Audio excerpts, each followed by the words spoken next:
Saudações, meu nome é Verônica Mandua. Vou hoje moderar a conversa sobre literatura africana. Notem que esta conversa é a caminho da terceira edição 2021 da Semana Africana, que realiza-se de 25 a 30 de maio. Neste âmbito, teremos vários convidados de diferentes campos das artes e cultura para falar em prol das suas atividades para o desenvolvimento do continente africano. Hoje, trazemos dois homens com muita estrada e experiência para deixar ficar aqui para os nossos jovens africanos. Nomeadamente, o Akala Muzombo, que é docente e investigador. A sua mais recente obra foi lançada no ano de 2020. Notem que ele é de nacionalidade angolana. Contamos ainda com Pedro Pereira Lopes, que é docente, escritor, também fundador da Gala Edições, tendo sido no ano de 2019, em São Paulo, outorgado o African Writer Excellence Award. Antes de mais, gostava de saudar o meu querido painel e saber como estão, principalmente de saúde, neste momento atípico que vivemos hoje. Boa noite, Wakala. Boa noite, Mandua. É Mando ou Mandua? Mandua, como está? Mandua. Eu estou bem, graças a Deus. Vamos andando aos poucos. A pandemia aqui já se vai terminando aos poucos. Já não temos tantos casos assim como no princípio. E acho que o próprio medo já reduziu. Estávamos todos tramados, mas agora vamos encontrando algum equilíbrio, porque agora sabemos como dominar o problema. Mas está tudo bem. Está certo. Pedro Pereira Lopes, boa noite, como está?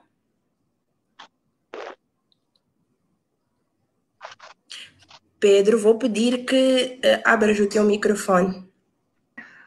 Bem, tecnologias. Olá mais uma vez. Boa noite, Verônica. Boa noite, Wakala. Boa noite. Não, em Angola creio que ainda é tarde, não é? Sim, Angola ainda é é tarde. Sim. Eu estou bem. Pedro perguntava como estás de saúde. Bem, como dizia. Como é que estás a levar a vida neste momento?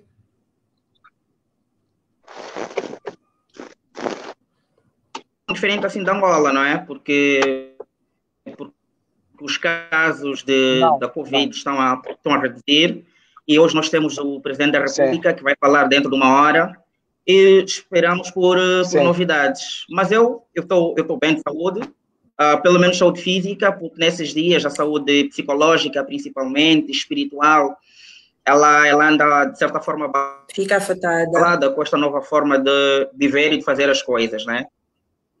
Então temos todos que nos readaptar. Bem, já vemos fazendo isto desde o ano passado, mas creio que tínhamos expectativas que este ano as coisas fossem melhorar. Melhoraram de certa forma, mas nós tivemos uma onda da Covid aqui em dezembro, janeiro, principalmente, e creio que isso cria uma agonia em todos nós. Mas a esperança é o que nos faz viver, a esperança é a última a morrer, e creio que virão dias bons, dias positivos, dias em que os abraços, os convívios, a alegria vai poder inundar todos os convívios sociais. Então, vamos lutando e vamos sobrevivendo. Obrigada. Nós hoje vamos conversar em torno da literatura africana. E quando nós falamos sobre literatura africana, o que nos vem à cabeça de primeira é que ela é meio que um diário nosso, um diário pessoal, que nós vamos encontrar a nossa vivência, a nossa história, a história dos nossos ancestrais e muito da nossa cultura. O que nós queríamos perceber primeiro de vocês é como é que podemos definir a literatura africana. Pedro. Olá mais uma vez. Eu vou tentar baralhar aqui um bocado, porque o programa está a ser feito em Moçambique e pelos moçambicanos, então, pelos bons costumes e diplomacia, eu vou querer convidar o Akala aqui, que é de fora, para ser o primeiro a responder, se ele estiver confortável com isso. Tudo bem. O Akala? O Akala, consegue ouvir-me? estou a ouvir, eu estou a ouvir. Gostava consigo. então que começasse a responder como é que podemos definir a literatura africana.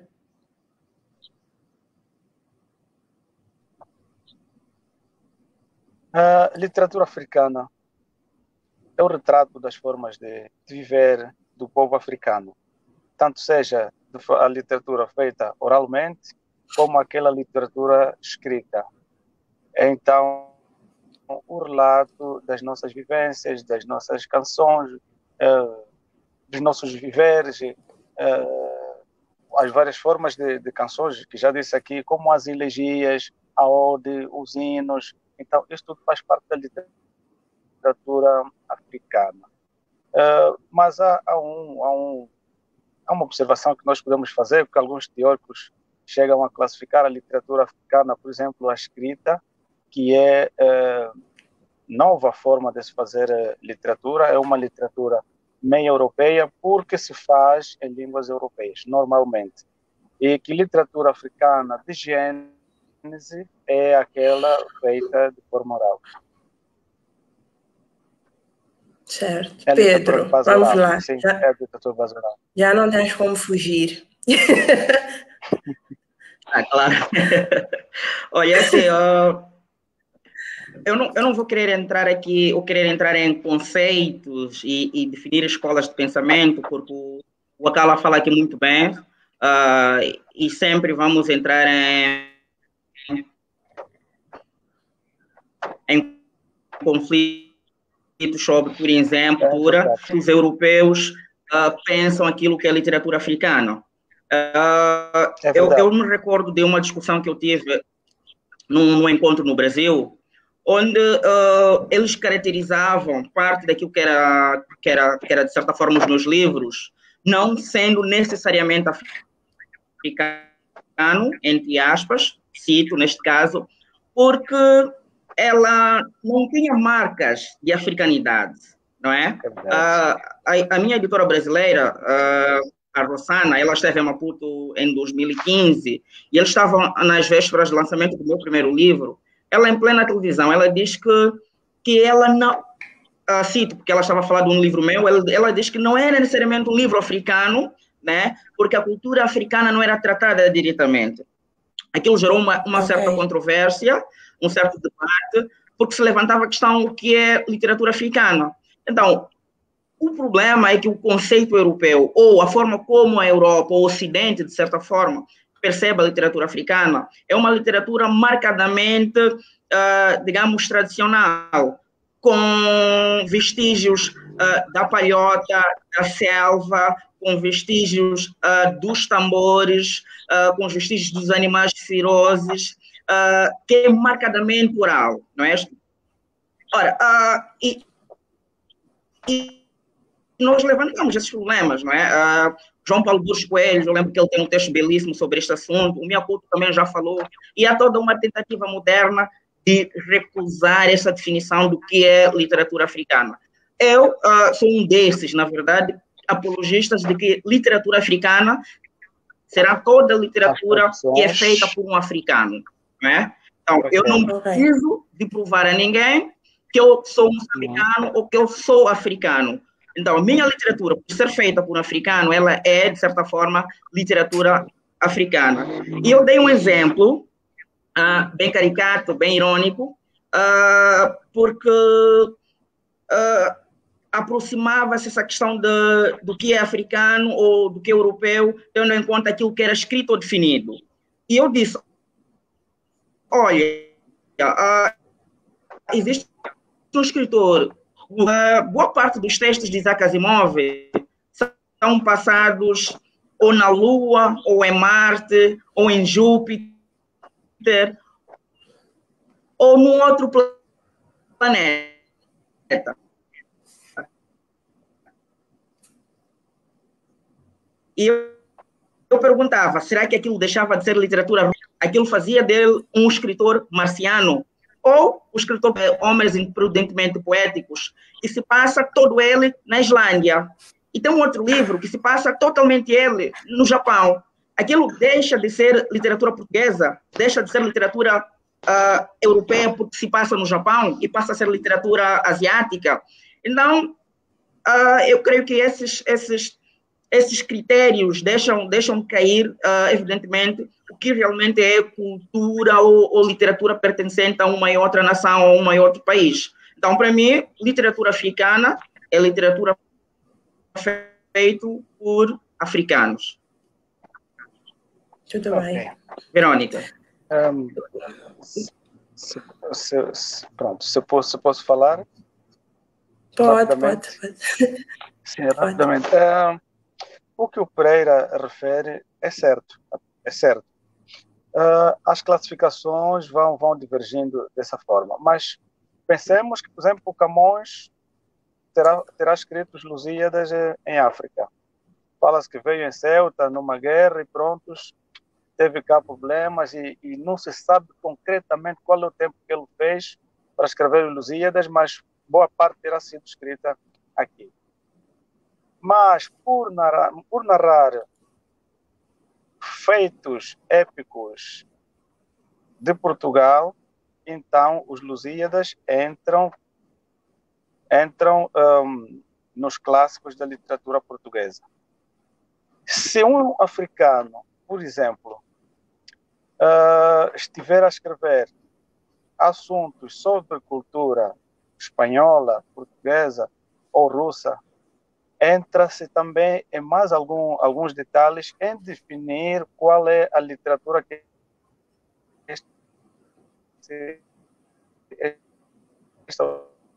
autor escreve.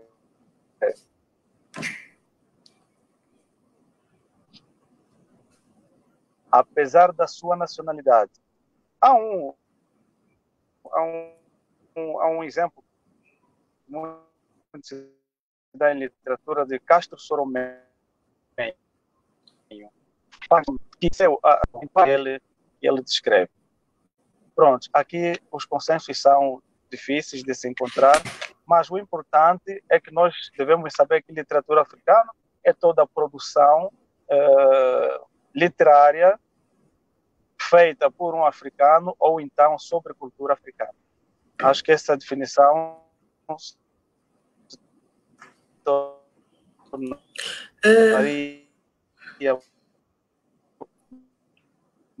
mais ou menos consensual. Certo, Akala. Esta pergunta vai novamente para os dois. Primeiro para ti, Akala. Como é ser escritor em África? Em meio a tudo isso que vocês deixaram ficar aqui e todas as dificuldades enumeradas na identificação de uma obra africana e assim como não, como é ser escritor em África?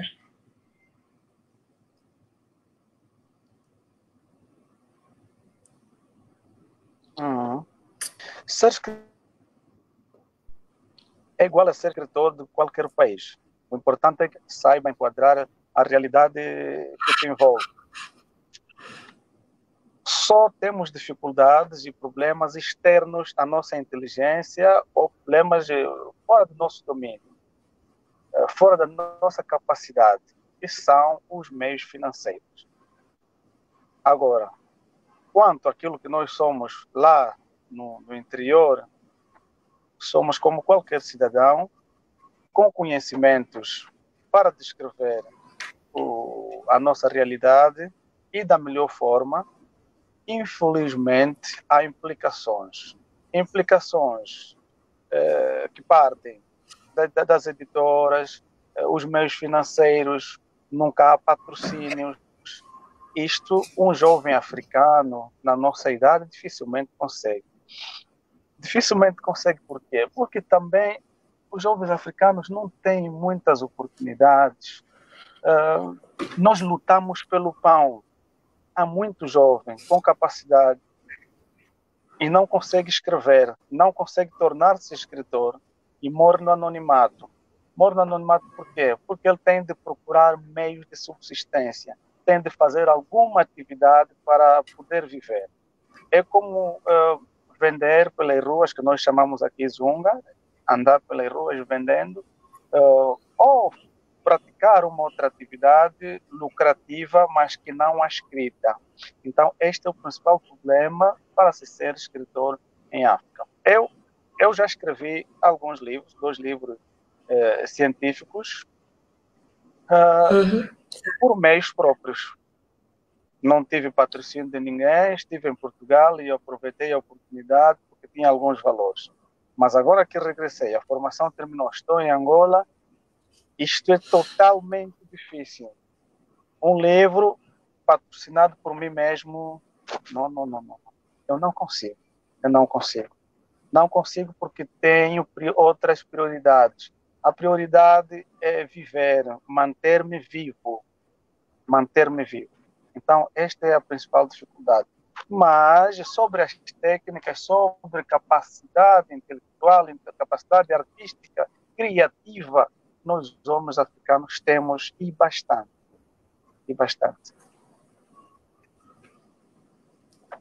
Pedro, como é ser escritor em África?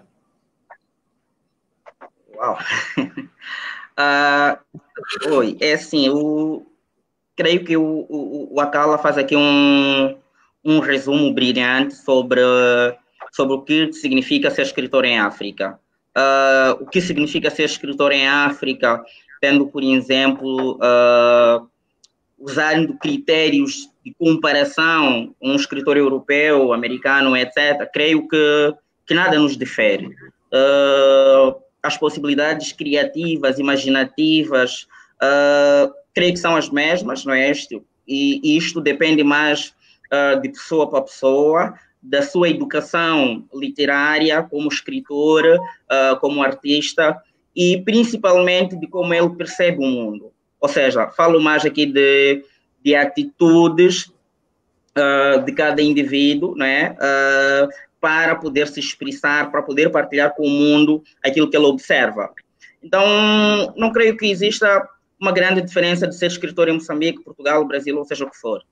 Ora, o grande problema é que nós temos um histórico enorme, né, de por aí de 500 anos, que envolvem a ocupação colonial, que envolvem a exploração e, por fim, a colonização, o que, de certa forma, vai impactar em toda a estrutura político, social e econômica dos nossos países. Este impacto, de certa forma, vai caracterizar, vai influenciar o que significa, o que é ser escritor num país africano. Então, primeiro porque a colonização, em especial, vai colocar a África numa situação de periferia, não é isso? Nós somos países periféricos e toda a sua produção literária, primeiro, vai ser feita no língua do colonizador e depois vai depender do próprio ex-país colonizador para se poder legitimar, para poder chegar ao mundo. Então, é todo um problema de estrutura bastante complexo que é consequência de um grande período de ocupação, como eu dizia, até a colonização dos países africanos. Ora, isto também tem influências econômicas, né? Por exemplo, o mercado do livro, o mercado editorial em Moçambique ou num outro país africano é completamente igual, o que é já diferente num país europeu, né? Ou num país americano ou num país asiático. E isto tem a ver com outro problema, que é a questão cultural ou educacional. Por quê? Porque durante boa parte do período de colonização, nós não fomos educados a gostar de ler, não é isto? A educação, na verdade, era um instrumento usado pelo colonizador para a dominação. Ou seja, evitava-se educar de forma que nós continuássemos dentro da nossa obscuridade ou dentro da nossa escuridão, de modo a não conhecermos o mundo, a não partilharmos, a não nos comunicarmos, a não questionarmos uns com os outros. E isso, de certa forma, contribui para aquilo que nós somos hoje. No caso específico de Moçambique, nós não temos nem 50 anos de independência. E os impactos da colonização, principalmente no setor da educação, no setor cultural, ainda são bastante fortes, de modo que afetam toda essa estrutura literária. Então, ainda é bastante difícil falar de como ser um escritor em Moçambique, devido a esses problemas estruturais todos. Só para fechar, o que o Akala esteve a dizer, indo no mais próximo possível do ato de escrita, é ainda mais complicado quando o escritor, o jovem, tem de escrever e, simultaneamente, ter que buscar por uma subsistência de vida. Então, nós não conseguimos fazer isso, né? Porque produzimos poucos livros, vendemos poucos livros, e há toda uma estrutura que impossibilita o desenvolvimento do próprio escritor. Ou seja, nós temos um tempo limitado para pesquisa, para escrever, para estar em contato com os leitores, para viajar, porque temos que trabalhar para sustentar a atividade de escrita. Então, é um conjunto de desafios que bem, eu queria que não existissem, eu queria que fossem bem mais leves, de modo a possibilitar que a literatura africana, propriamente dita, amadurecesse e desse outros saltos, de modo a estar ao mesmo nível, não que ele não esteja no mesmo nível, mas falo em termos de divulgação, em termos de trânsito, não é isto? Para os outros mundos, para os outros países. Por exemplo, é muito difícil chegar à literatura contemporânea angolana em Moçambique. E creio que o processo é o mesmo. É difícil chegar à literatura contemporânea moçambicana em Angola, mas podemos chegar bem mais facilmente a Portugal ou ao Brasil, que são países bem mais distantes. Então, há todos esses elementos que nos circundam, que limitam o trânsito, né? Eu dei exemplo aqui de Angola, mas poderia dar um exemplo bem mais próximo, que é da África do Sul. Eu conheço 2 ou 3 escritores sul-africanos e não tenho contato com nenhum deles. E a África do Sul está aqui há 3, 4, 5 horas de Maputo. Então, é bem complicado como este cenário é constituído. Está bem? Está certo. Esta terceira semana, a terceira edição da Semana Africana, leva-nos a pensar como é que podemos acabar com os problemas mais comuns do povo jovem africano. Nós estamos a falar do desemprego, estamos a falar do baixo nível de escolaridade, estamos a falar da falta de ocupação do jovem africano, e gostávamos de saber de vocês como usar esta arte para acabar com os problemas mais comuns do povo africano.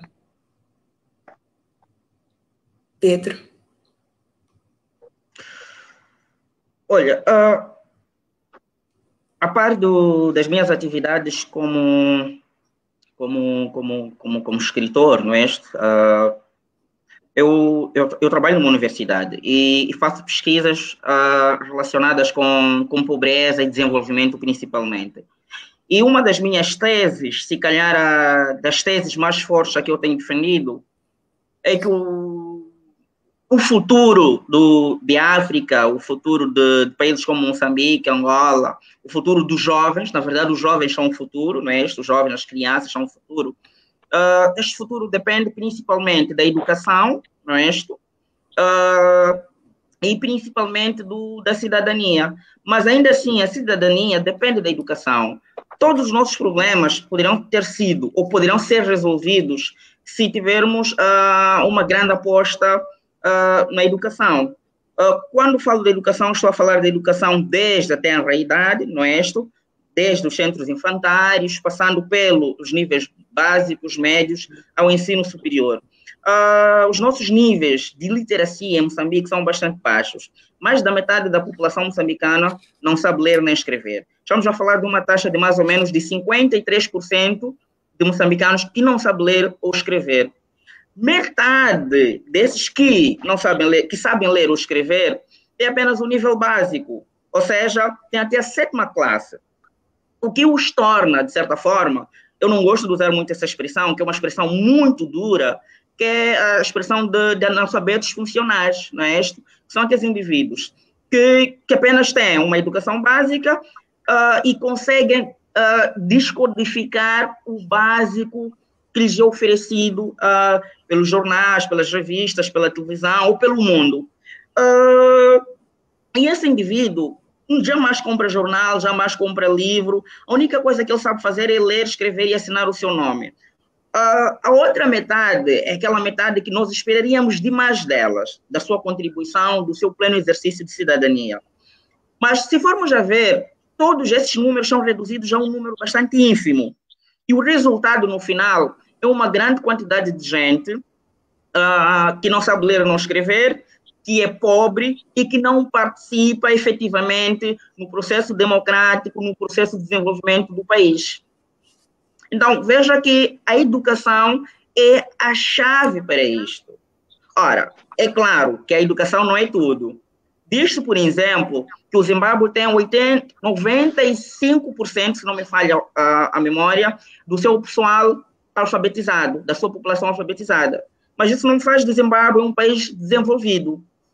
O que é que está a acontecer? Então, creio que há um conjunto de elementos que temos que discutir, né? Eu não gosto de usar isso, é muito clichê, que se chamam condições estruturais, etc.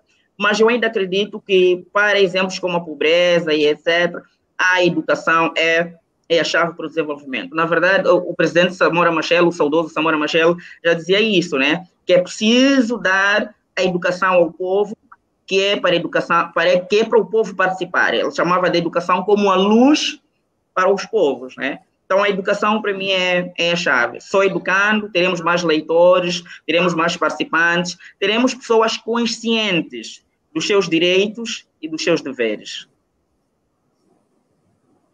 Obrigada. Verônica? Sim, o que o Pereira falou é totalmente o correto. É assim, aqui um slogan em Angola, muito antigo: estudar é um dever revolucionário. Nós, se tivermos que revolucionar a África, temos de estudar, e muito, e muito. O que é que acontece? Há um risco muito grande de nós não podermos atingir a excelência. Poderemos não atingir a excelência em tudo. Por quê? Porque os níveis de literacia do nosso povo são muito baixos. Os níveis são muito baixos. Nós, em África, temos menores que trabalham em barracas de venda de comida, temos menores que vão à lavra, temos menores que vendem água pelas ruas, temos menores fora do sistema de ensino, temos todo tipo de menores a praticar atividades de adulto. As crianças amadurecem em termos profissionais, em termos de atividades domésticas, mais cedo. Se as crianças são o futuro, então já podemos desenhar que tipo de sociedade teremos daqui a algum tempo. Porque o futuro será feito a partir delas.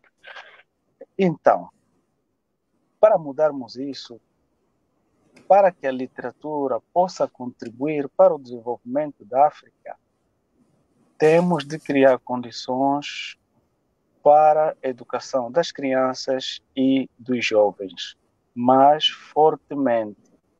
Não vamos aldrabar como nos tem aldrabado, com uma escola de 4 salas, alguns, 7 salas de aulas, sem biblioteca e sem nada. Vamos pensar, o professor que leciona ali também foi mal formado. Que tipo de ensino, que tipo de lições poderá passar aos nossos alunos que ali estão? O problema não é fazer a escola. O que é que se diz nessa escola? O que é que o professor sabe além do curso que ele fez? Porque os professores, muitos não conseguem inserir-se no meio social, não conseguem resolver problemas básicos. A sua própria literacia é muito baixa. Só que teve um nível acadêmico que o aprovou para atividade para o professorado, para a docência. E ele foi, desde que ganhou o emprego, parou de ler, lê apenas aquilo que ele tem de ir ensinar. Esse professor tem dificuldade de inserir as crianças no meio social. Tem totalmente dificuldades. Então, uma das saídas seria qual? Que as escolas fossem apetrechadas com bibliotecas, livros, muitos livros, desde as creches, desde a escola de ensino primário, do ensino médio, até o nível universitário. Em Angola, onde eu estou, eu tenho muita experiência, eu tenho muita pena, eu vejo escolas sem sequer uma biblioteca, ou seja, as escolas são construídas e ninguém pensa que a escola tem que ter uma biblioteca. Assim, a literatura nunca vai jogar o seu papel para libertar os jovens, para revolucionar a África. Não será possível. Não será. Vamos pensar.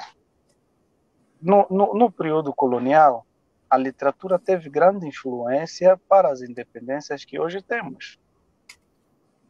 A literatura publicada em folhetins, em jornais, aquelas crônicas, conseguiram mobilizar jovens, conseguiram mobilizar a população para aderência à luta de libertação nacional, no caso de Angola, e acredito que também em Moçambique. Os escritores que escreviam clandestinamente, mas conseguiam divulgar os seus periódicos. Hoje temos mais liberdade, mas a nossa liberdade vai sendo abafada pelo sofrimento. Nós sofremos muito, nós vivemos para ter pão, para sobreviver. Quer dizer, a literatura não é prioridade. Se a literatura fosse prioridade, se as pessoas pudessem ler, então a literatura com certeza teria jogado um papel preponderante para o desenvolvimento dessa área. Um outro exemplo, vamos pensar na negritude. A negritude é um movimento que visava a valorização do homem negro, que começou na Martinica pelos autores Aimé Césaire, depois em África pelo presidente do Senegal, Sédar Senghor. A literatura, nesta altura, jogou um papel importante até chegarmos às independências que hoje temos. A valorização do homem negro em África, tanto como no Ocidente, na América e por outras terras. Mas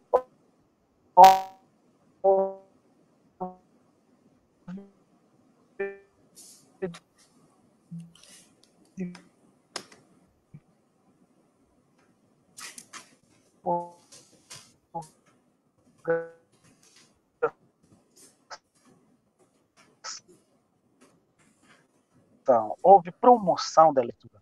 É preciso que nós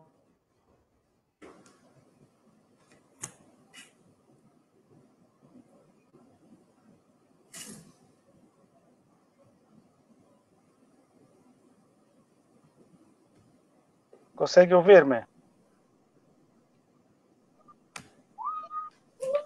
Agora sim, restabeleceu. Sim. Ok. Então, então eu dizia... Posso continuar? Pode. Sim, senhora. Então, eu dizia que a literatura vai sendo alternativa. A literatura vai sendo simplesmente profissão e não um espaço de criatividade e não um espaço revolucionário. Está sempre em segundo, quarto plano. Então, é difícil.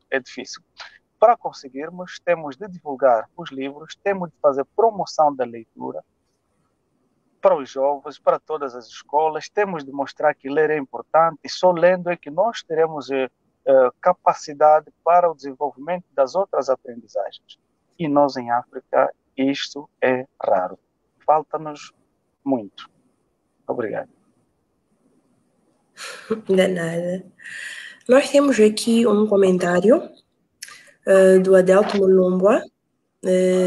Eu acho que esta vai direto para ti, Pedro. Ele diz o seguinte: fiquei meio equivocado em relação às categorias de classificação. o que define ser literatura africana é o conteúdo e a origem do escritor? Se sim, nas circunstâncias em que um brasileiro reside em Moçambique e escreve a cultura moçambicana, pode-se considerar literatura moçambicana ou brasileira? Ele diz que levanta esta questão porque, segundo o orador Lopes, disse que só se considera literatura africana aquela que aborda e é escrita pelo ou por um africano. Vamos lá, Lopes. Verônica. Assim, primeiro, eu gostaria de... Nós já falamos sobre isto, mas eu queria secundar aqui um pensamento do Akala, quando ele fala da importância das bibliotecas, né? Que é um pensamento que eu gosto bastante, do escritor inglês Neil Gaiman. Neil Gaiman diz que o nosso futuro depende das bibliotecas. Eu gosto muito deste pensamento, porque realmente ele tem razão. E olha que o Neil Gaiman ele é inglês, e ele está a falar isso numa perspectiva de quem olha para o futuro, para quem olha o desenvolvimento ocidental. Então, imagina nós. Okay? Então, eu, de certa forma, subscrevo aqui o que o Akala acabou de dizer, né, em relação às bibliotecas, em relação às escolas, porque, no fundo, as realidades moçambicanas e angolanas não se distinguem tanto assim. Os problemas são os mesmos, as dificuldades são as mesmas, e se quisermos realmente avançar, crescer, desenvolver, nós temos que apostar nas escolas, na educação, nas bibliotecas, nas crianças e nos jovens. Nós temos que ensinar as pessoas a pensar, não é isto? Temos que ensinar as pessoas a fazerem. Ora, em relação à questão do Adelto, eu creio que houve aqui um equívoco, não é isto? Porque eu falava sobre dois, digamos, paradigmas.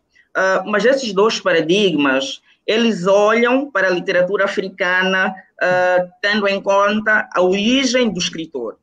Ou seja, para a perspectiva, digamos, ocidental, a literatura africana não só seria aquela que é feita, né, que é produzida por um africano, como deveria ter, em termos de conteúdo, digamos, aspectos que identificam um africano, ou africanidade, ou a África, não é isto? O que, de certa forma, na minha perspectiva, limita os assuntos a que um escritor pode escrever, ou deverá escrever. Agora, a outra perspectiva é aquela que a literatura africana é aquela que é produzida por africanos, independentemente dos assuntos ou conteúdos que este escritor for a escrever. Então, se um escritor africano escrever sobre Marte, sobre a sua permanência na Rússia, onde aborda a cultura russa, aborda os aspectos tradicionais da Rússia, onde ele conta a sua experiência, não é isto? Onde confronta os seus valores africanos com os valores russos, ele não deixa necessariamente de ser africano. Eu creio que um exemplo bastante caricato seria o romance Americana, da escritora nigeriana Chimamanda Adichie, que ela é nigeriana e conta no romance Americana a sua experiência nos Estados Unidos. E isto, pelo assunto que trata, não deixa necessariamente de ser africana. Eu estou a escrever um romance que acontece na China, não é? Eu vivi na China há quase 2 anos, quando fazia o meu mestrado, e o romance acontece todo em Pequim. Mas será que por eu estar a contar a minha experiência em Pequim, com a cultura chinesa, com as ruas de Pequim, com todos os aspectos cosmogônicos que, de certa forma, caracterizam o chinês, deixará de ser literatura moçambicana ou africana? Então, eu creio que não. Então, o que eu estava a falar, de certa forma, é esta visão reducionista do que é literatura africana, que é a visão de um escritor africano que escreve somente sobre as selvas, sobre os tambores, sobre as fogueiras, sobre as questões muito próximas à oralidade. Então, era esta a minha, de certa forma, crítica em relação àquilo que é literatura africana. Okay? Eu acho que o escritor africano não tem que provar a ninguém que ele é africano. basta-lhe que faça literatura, basta que escreva. Porque, no fundo, o que todo escritor quer é fazer literatura, é ser lido em qualquer parte do mundo, seja em África, seja na Europa, seja na China, seja na Lua, né? Então, nós queremos é ser lido, como qualquer outro escritor é lido. Obrigada, Lopes. Verônica. Espero que o Adelto tenha desta vez percebido o fundo da sua meio que definição de literatura africana, não é? O Akala defendia a ideia de exposição aos livros desde a primeira idade até o ensino secundário, criação de bibliotecas. Até o superior. Até o superior. Então, nós queríamos saber, dentre as várias editoras que nós temos, olhando para a literatura africana, que seria o caso da Capulana, seria o caso da Literáfrica, existe alguma contribuição significativa por parte destas editoras e de qualquer outra que não tenhamos neste momento nomeado, para conseguirmos alcançar ou conseguirmos criar isto que é a paixão, o gosto pela leitura, porque não basta só expor o Akala a um livro, não basta só que o Akala tenha ali uma biblioteca, mesmo ainda que seja em casa. O que é que nós podemos fazer, o que é que as editoras podem fazer que vai conseguir contribuir de forma significativa para nós conseguirmos alcançar uma África lida?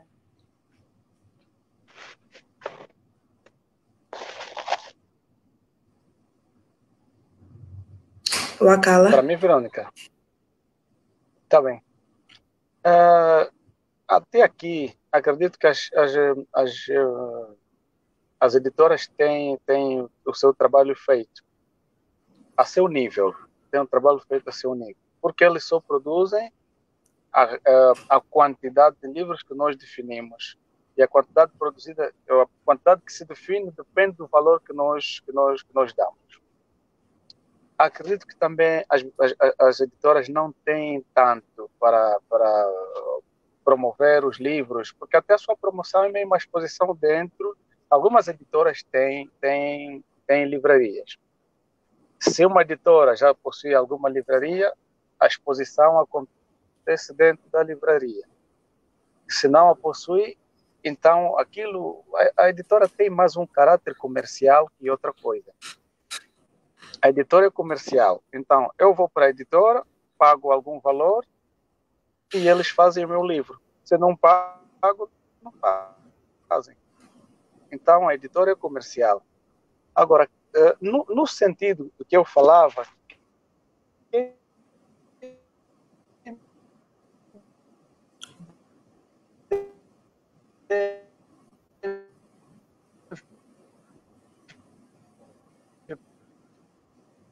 Ouço com certa dificuldade o Akala.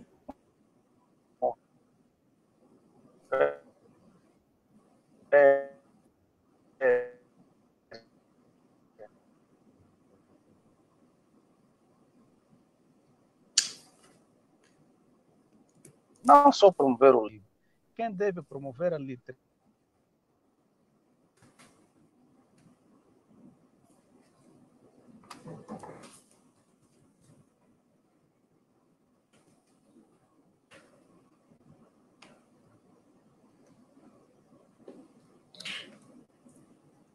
Verônica. Sim, agora sim.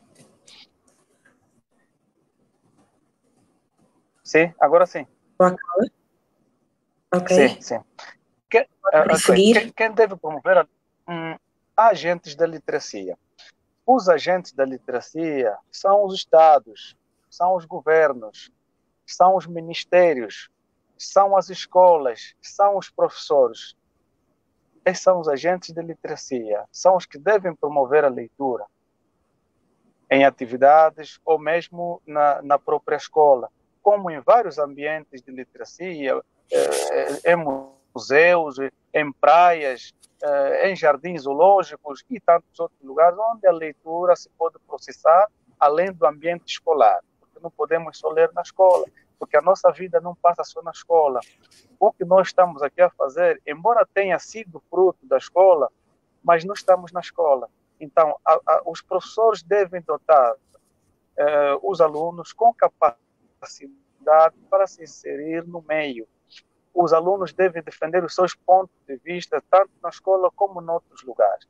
Ou seja, quando a pessoa sai da escola, deve ser um indivíduo apto para enfrentar o meio ambiente, para enfrentar o meio social em que está inserido. Agora, as editoras são comerciais. As editoras são comerciais. Têm uma finalidade, que é publicar, editar, mas de acordo com aquilo que nós pagamos. De resto, não acontece. É isso.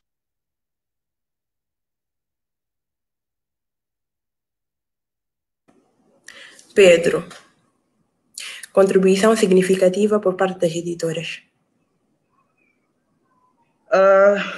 Olha, bem, eu creio que as editoras sejam importantes, não é? Eu tenho uma larga experiência com editoras. Eu já passei por, vamos lá, 5 ou 6 editoras. E tudo que eu tenho, na verdade, é agradecê-las pela divulgação da literatura no geral e, principalmente, na questão que me diz respeito, por terem acreditado no meu trabalho e por terem publicado os meus livros. Felizmente, eu posso dizer que eu sou um dos poucos escritores moçambicanos que pelo menos até hoje, ainda não teve que pedir apoio ou patrocínio para poder publicar algum livro. Eu tenho...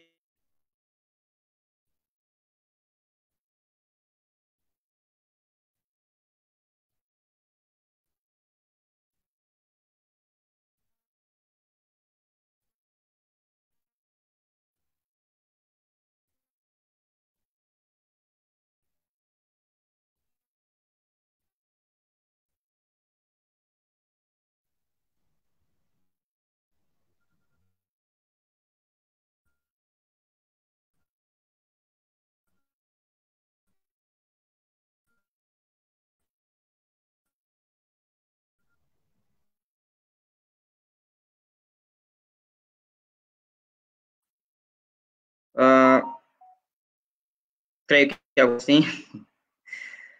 Verônica. Sim, Pedro, pode prosseguir. Pois, desculpa que o telefone aqui, mas pronto, eu estava a dizer que as editoras têm realmente um papel enorme na medida do que eles podem fazer, não é? Conforme dizia o Wakala, porque uma editora é um negócio e as editoras devem apostar em material comercializável. Então, se o material não é comercializável, se não tem um projeto, se o escritor que vai a uma editora não tem um projeto literário definido, não tem um projeto literário que possa crescer, creio que dificilmente a editora irá apostar nesse escritor. Óbvio, existem vários outros problemas, e um deles é essas editoras serem paternalistas ou tradicionais, de tal forma que muitas delas só aceitam escritores com já um caminho percorrido, ou, se não for o caso, em escritores que já tenham tido alguma legitimidade. Eu costumo dizer que, para jovens escritores, a legitimidade só vai aparecer se, por exemplo, esse escritor ter vencido um ou outro prêmio literário. Então, isto vai lhe conferir, de certa forma, algum valor comercial, algum nome dentro do mercado editorial. Caso contrário, é difícil.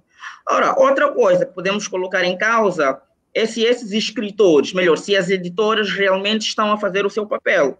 E qual é o papel da editora? O papel da editora não é somente produzir livros, não é somente fazer livros.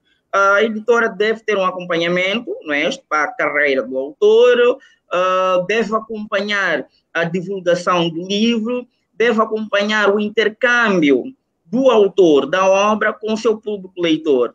Mas isso envolve bastante custos e envolve também uma equipa por trás uma equipa ou departamentos dentro desta editora responsáveis por cada um desses segmentos editoriais. E boa parte das editoras que eu conheço, tanto em Moçambique ou em alguns outros países, eles não têm esta capacidade, esse traquejo, ou às vezes essa vontade de fazer todo este trabalho, né? Desde a produção do livro até o intercâmbio do livro com o público leitor, que é um problema caótico se formos a comparar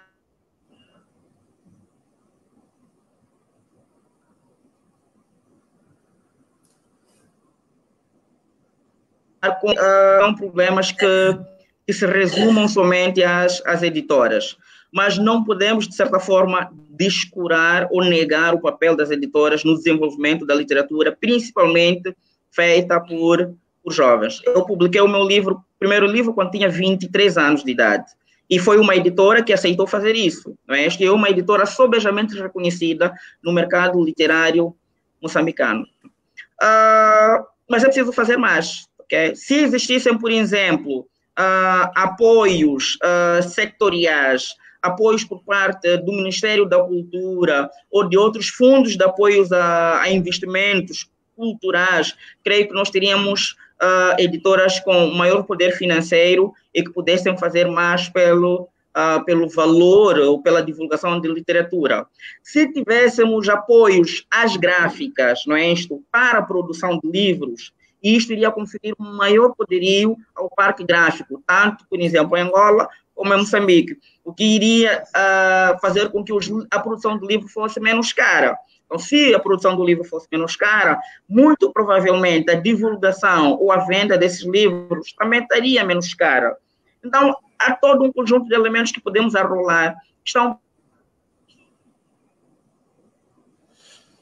de produção de livros, até a própria circulação de livros, não é? Porque nós não temos uma estrutura suficientemente forte para a sustentabilidade do mercado do livro. Eu sou editor, eu comecei uma editora ano passado, e com esta questão da pandemia, as coisas têm sido cada vez piores, não é?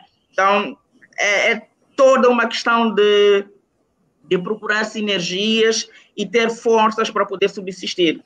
Caso contrário, como tem acontecido cá em Maputo, ou em Moçambique no geral, as editoras e as livrarias vão fechar. E esta é a nossa realidade.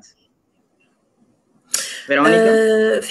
Ficamos aqui com muito pouco tempo, mas foi colocada aqui uma questão que eu não gostava de fechar esta conversa sem que vocês respondessem.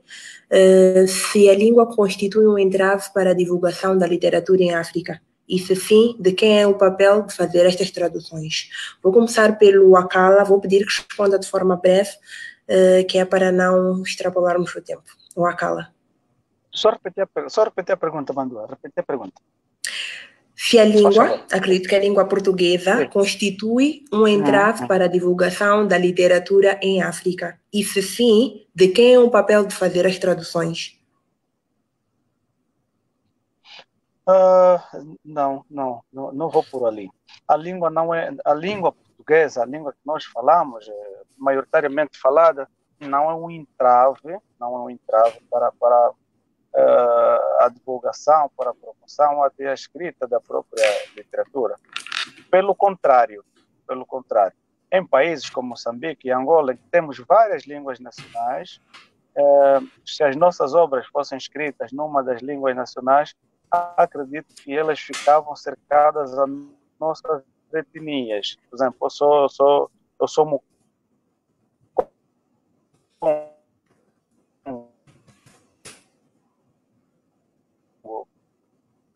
falo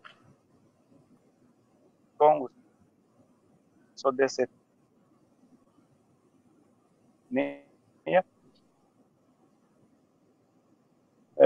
São 3 províncias que falam essa língua, e se eu escrevesse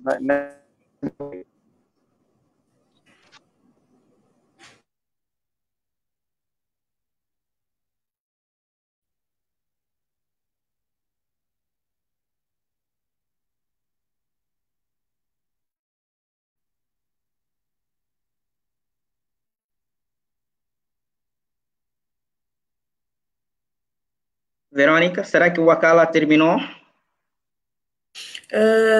Eu acho que está com problemas de conexão.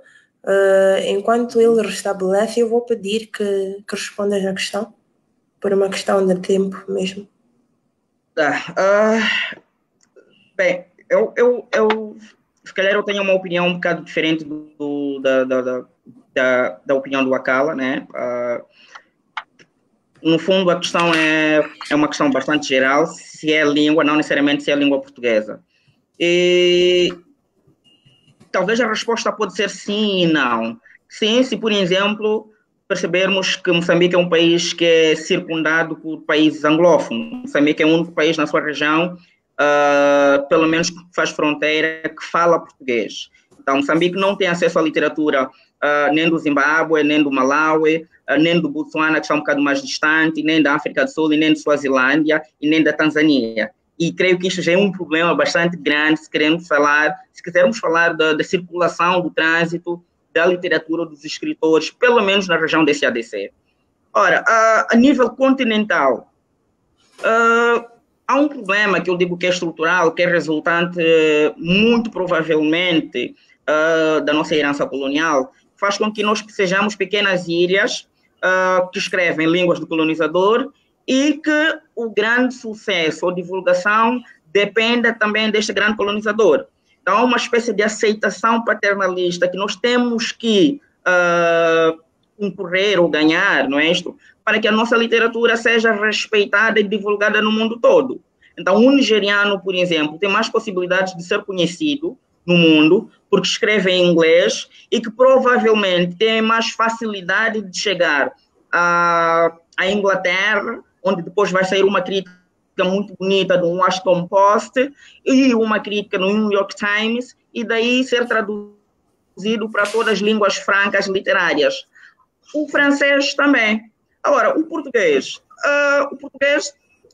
que é esta língua bastante bonita, é a última flor de Lácio, tem esta fragilidade, principalmente quando é a questão da divulgação. E para o escritor que escreve em português poder sair de Moçambique, de Angola, de São Tomé, obrigatoriamente tem de passar primeiro ou para o Brasil ou para Portugal. No início era mais Portugal, hoje é mais o Brasil, mas o Brasil é continental e cada um dos seus estados tem os seus próprios projetos, as suas próprias editoras, e é difícil conquistar o território brasileiro se não for por uma grande editora. Isso tudo vai nos trazer um monte de outros problemas que, por causa do meu tempo, eu prefiro nem enrolar. Então, sinceramente, eu acredito que realmente a língua, né, mas não damos muita escolha em relação a isto, né, que a língua pode ser um entrave.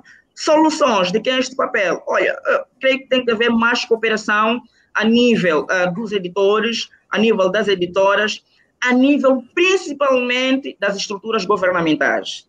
Se as estruturas governamentais, em específico as embaixadas, os adidos culturais, não investirem na divulgação da cultura, da literatura, nos países onde nós temos embaixadas, nós não estaremos a fazer nada. Okay? Veja o caso contrário. Nós temos centros culturais brasileiros, né? Temos centro cultural português, temos centro cultural alemão, temos centro cultural espanhol, americano, etc., nos nossos países. Mas será que nós temos centros culturais dos nossos países nesses outros países? Quais são as atividades culturais que Moçambique ou Angola faz em Portugal, no Brasil, nos Estados Unidos? E nós temos embaixadas lá, temos adidos culturais lá, temos dinheiro do orçamento do Estado que é alocado a essas instituições, mas que pouco fazem para a divulgação, para a tradução das nossas obras. Então, eu acho que temos que começar dali. Tem de ser mesmo grande para que os pequenos possam. Esta é a minha opinião. Obrigado, Verônica. Certo, Pedro. Muito obrigada pela sua intervenção. Obrigada por terem aceito. Sim, o Akala. Fala, o Akala. Não tinha terminado de falar. Porque ok. De forma breve, pode deixar ficar a última deixa, por favor. Tem. Pronto. Nós então falávamos... eu primeiro cingi a minha língua portuguesa, que provavelmente quem escreveu a questão tenha se referido. Mas se for a língua e qual é o papel dos tradutores, quem deve traduzir, depende. As editoras, por exemplo, a editora Chiado, em que publiquei o meu livro, eles deram-me... tivemos cláusulas no contrato que permitiam, se eu pudesse, depois de vender 500 livros, eles poderiam traduzir a obra para a língua inglesa. Ok. Então, os editores de referência também podem traduzir obras, podem. Então, se for a língua de forma global, de forma geral, então esta é a saída. E se também referiu a língua portuguesa para nossos países aqui multiculturais, multilinguísticos, então o português não constitui um entrave. É isso. Quero agradecer-vos pela presença nesta conversa, pela disponibilidade, por terem aceito o convite. Despedimos-nos informando-vos que esta conversa foi a caminho da terceira edição 2021 da Semana Africana, que realiza-se de 25 a 30 de maio. Neste âmbito ainda teremos várias outras conversas com convidados diferentes dos setores da arte e cultura para falar em prol das iniciativas para o desenvolvimento de África. Até mais. Obrigada. Obrigado. Tchau. Obrigado, Foi Verônica. Obrigado. Tchau. Boa noite aí em Moçambique. E aqui também já é noite. Muito obrigado. Fique bem e protejam-se da Covid-19. Obrigado. Igualmente. Carla, foi um prazer. Verônica, muito obrigado e boa noite. Obrigado. Vamos falando. Sim, obrigado. Boa noite. Obrigado. Sim, senhora. Boa noite. Tchau. Sim, senhora.